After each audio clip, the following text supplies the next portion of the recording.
Welcome to Crack a Pack. My name is Andrew. Today we're cracking open Wilds of Eldraine. Let's get cracking.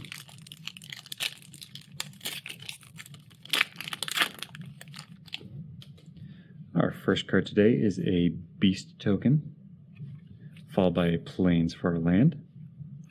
Then we have a foil Goose Mother, which for X green blue is a 2/2 legendary creature with flying. Reads the Goose Mother enters the battlefield with X +1/+1 counters on it. When the Goose Mother enters the battlefield, create half of X food tokens rounded up. And whenever the Goose Mother attacks, you may sacrifice a food, and if you do, draw a card. Good stuff on good stuff on good stuff, right? This is one, even if you cast it for 0, a 2/2 with flying for 2 mana. And then if you cast this for even like 4 mana and make it a 4/4 flyer, you also get a food token with it. And you can then sacrifice that food to draw a card. Like, this just has so much upside to it. It's hard to say like any of this is bad. Since baseline is staying mana like flush, right, for power and toughness with flying. However much mana you throw into this, that is how strong this creature will be, and it has flying. I love that. The food tokens on top of it is great, and having a food payoff that isn't just gaining life is also great. I love this, and I'm going to try to build something with this or throw this somewhere where I'm not sure yet, but this is just too good to not include somewhere or use somewhere. If you have a deck in mind for the Goose Mother, if you have one that you're really proud of, that you really like, or maybe it's you're using the Goose Mother as a commander, let me know in the comments below. I'd really like to hear about those decks. Next, our enchanting tail is Leyline of Sanctity.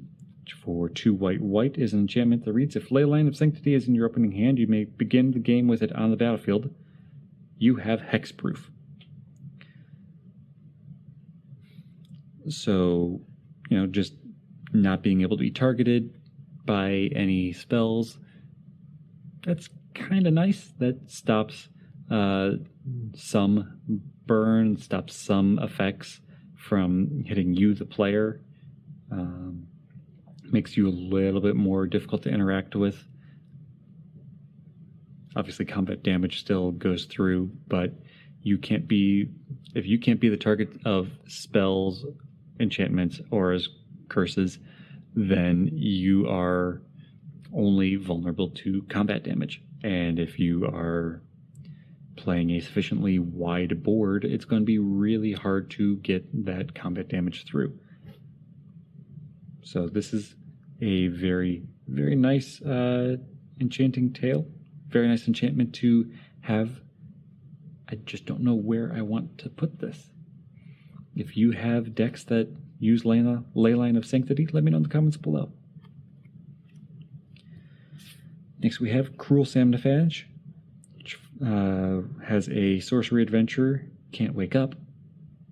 And we actually cracked one of these a few days ago.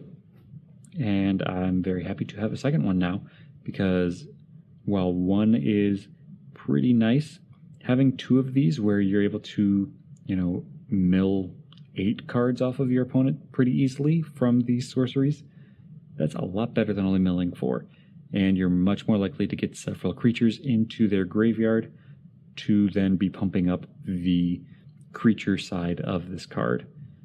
So where 1 was good, 2 is a lot better. And certainly going to be something to build with now.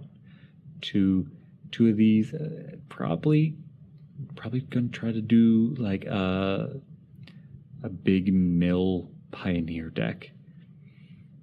Trying to think what I'll throw into that. Don't know yet, but that's probably where I'm going to build this, is pioneer. If you have any ideas for a pioneer deck with Cruel Samnifage, let me know in the comments below. Next we have Woodland Acolyte, Two-Headed Hunter, Twisted Sewer Witch, Warehouse Tabby, Stockpiling Celebrant, Candy Trail, Cut In, Beanstalk Worm, Sugar Rush, Abira's Attendants, and Stingblade Assassin to round out the pack. Now for today's Pack 1 Pick 1.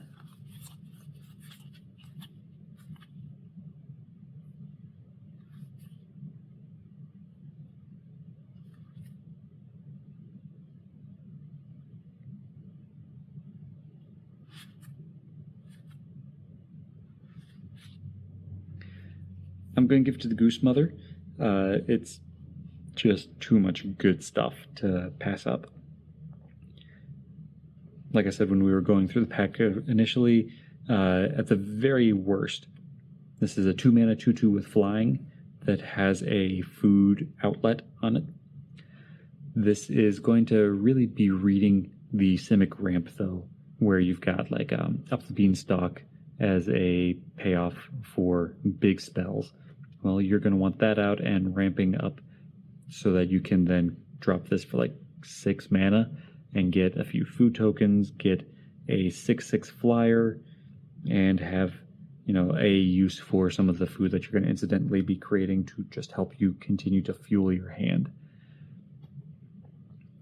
Now, if you don't want that line of play, you could try to do like Golgari food with a small splash of blue so you can cast this a little easier and have lots and lots of food generation, and maybe you're only casting this for maybe you do only cast this for 2 mana, and then you just have this as an outlet for extra food tokens. Or maybe you even try to run this in a +1/+1 counters build where that was Gruul primarily. Was a lot of just in green, so you could probably do it in Simic, but you probably want to lean a little into Gruul, a little bit of red, right, to help get a little bit more +1/+1 counter synergy and be pumping this up even more. I think there's a lot of ways you can build this. So that's the other reason why I really like it for pick 1. It leaves you very open, but it gives you a few very clear directions to try to go. So that is my pick 1, and there are other good cards in this pack. So if you have a different pick 1 than me, let me know in the comments below. But that's all for today, so thank you for cracking along with me. Be sure to check back tomorrow as we crack open another pack.